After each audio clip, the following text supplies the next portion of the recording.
Have you ever wondered how street demonstrations on a massive level will erupt, be very much in the news for a while, and then suddenly they're over and you wonder where the demonstrations went? Think of the Black Lives Matter demonstrations in the summer of 2020 after George Floyd's murder, or the street demonstrations in Ferguson before that, or further back in time during the AIDS epidemic or the civil rights movement and all the demonstrations that happened back then. Where do these very visible street demonstrations come from, and where do they go?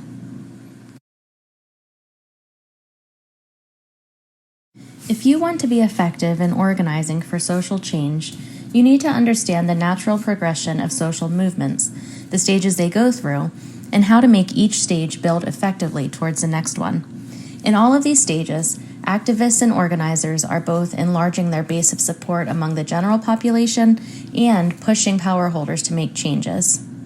There is a lot of work, planning, and strategizing that happens before demonstrations, sometimes for years.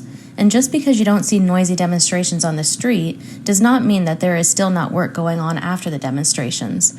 In fact, successful movements go through 8 basic stages, and only one of them is dominated by large demonstrations in the streets.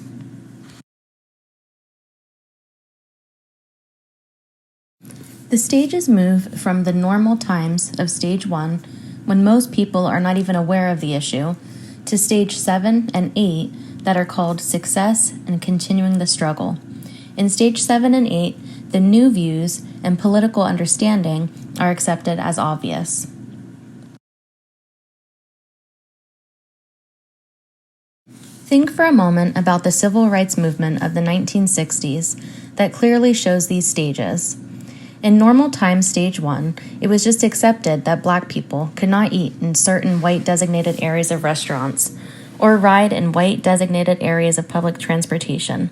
There were some who disagreed with this immoral stance, but the general population just accepted it. For many years, groups of people worked hard to prove the failure of official policies of stage 2. The 1955 Montgomery Bus Boycott is only one example. As people continued to agitate in word and deeds during the ripening conditions of stage 3, more and more people saw that this discrimination was not in line with our stated American values.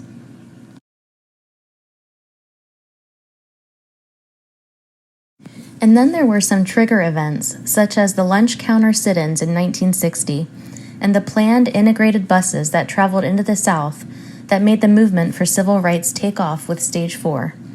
There were massive demonstrations in many parts of the country and much upheaval as segregationists fought back and the Black communities and their allies planned ongoing creative demonstrations. When we think of the civil rights movement, the majority of us think of and remember this time of massive demonstrations which were part of stage 4. The 1965 voter rights law was passed only after years of strategic planning and hard-fought demonstrations, with much loss of life and constant pushback from segregationists. There can be a sense of letdown when the demonstrations stop, and there can be a perception of failure of stage 5, because the political pressure is no longer so visible and it has moved towards the stage 6 of majority public opinion. This stage 6 is one of the most important and also most difficult of all the stages. In this stage, the new understanding of values, in the case of the civil rights movement that all people, regardless of race, need to have the same rights, have to be turned into public policies and practices on all levels, local, state, and federal. And these new norms need to be embraced by the majority of the people. Not an easy task, and not as flashy and visible as the demonstrations. But demonstrations push the issue that then must be codified in the laws and practices during stage 6, and it takes time.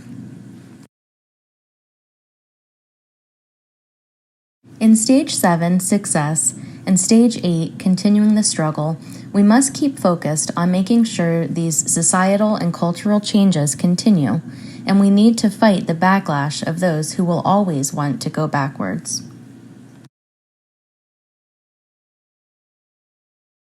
When you understand these stages and the work that needs to be done in each stage, you will have a roadmap of where you come from, where you're going, and what you need to be focused on in each stage.